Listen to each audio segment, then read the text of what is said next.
All right, let's just jump right in. We all have things that get in our way. Sometimes they're external, the systems, the world out there. But a lot of the time, the biggest battles we fight are right inside our own heads. So in this explainer, we're going to break down how you can build a mind that isn't just tough, but truly unbreakable. And we're going to do it using some amazing insights from a conversation between Joe Rogan and mind coach Brandon Epstein. So let's start with that external battle. Joe Rogan just lays it out there, right? We are constantly surrounded by these huge industries where, let's be honest, your personal well-being isn't always number one. The bottom line is. And that profit motive, it's a huge factor in everything from pharmaceuticals to the supplements you buy. And that drive for profit, it has real-world consequences. Get this, one study suggested that this number, 30%, is the estimated amount of supplements on Amazon that could be complete forgeries. Yeah, fake labels, the wrong stuff inside, or maybe even worse. It's kind of the Wild West out there, and you just can't always trust what you're buying. So you've got this fundamental disconnect, right? On the outside, the stated goal is all about health, wellness, getting better. But the engine driving it all underneath is profit.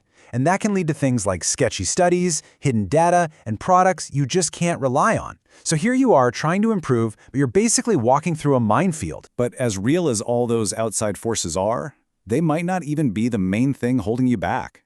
The biggest barrier, the thing that really decides whether you succeed or fail, well, it might just be the one running the show inside your own mind. Brandon Epstein has a great name for this internal barrier. He calls it the governor. Like the device on a golf cart engine that keeps it from going too fast. It's this deep subconscious belief that just slams on the brakes right when you're about to hit a new level of success. It's a primal fear telling you, hey, it's not safe up there, the pressure's too much. What if you fall? And if you want to see this governor in action, in a really high-stakes environment, look no further than UFC fighter Sean Brady. This guy is an absolute monster, a top contender. But his story is the perfect example of this internal war between what you believe and what's real. See, the problem for Brady was that he built his entire identity, everything he was, around this idea of being unbeatable. That was the foundation of his whole world. So when he finally had his first loss, it wasn't just a blemish on his record, his entire reality just shattered. He was completely broken, lost, and had no idea how to even begin to pick up the pieces. But this is where the story gets really good. Look at this timeline. He went from being this unbeatable force, to the loss, to that total shattering of his identity. But then came the rebuild. He started working with Epstein, clearing out all that mental scar tissue. And after that, the comeback. And he returned to the octagon looking more dominant than he ever had before. It just goes to show, a shattered mindset can absolutely be rebuilt, and it can come back even stronger. And that's the real question, isn't it? How do you actually do that? How do you go into your own nervous system and start rewiring the beliefs that are holding you back? How do you get rid of that governor? Well, let's get into the toolkit, because where it comes from is pretty surprising. Believe it or not, the story of this solution starts with Brandon Epstein himself, and he wasn't some born guru. He was an 18-year-old college football player, a self-described meathead, who just wanted to get jacked. He literally walked into a supplement shop looking to buy pro-hormones, which are basically legal steroids. And in one of those moments that just changes everything, the guy working the counter wasn't just some random employee. He was a neuroscience student, a sensei in disguise, who, instead of selling him a bottle of pills, asked him a really simple question. How do you feel? And that one question, that one chance meeting, sent Epstein down a completely different path in life. I mean, just think about that contrast for a second. He walked in on the meathead path, right? Looking for pure physical power that came from a bottle. But he stumbled onto the sensei path, which offered something so much bigger, mental power that came from inside. He went from wanting to build his body to learning how to build his mind. Now, if you're thinking this all sounds a little out there, let's just look at the science for a second. Check this out. In one study on athletes, the group that did physical training for their hip flexors, they got 28% stronger. Okay, makes sense. But the group that did only mental training, just visualizing the exercises, their strength went up by 24%. That is a nearly identical gain without lifting a single weight.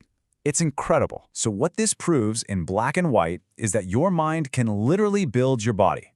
Visualization is not just some happy thought. It's a real tool that actively recruits your muscle fibers and creates measurable physical changes.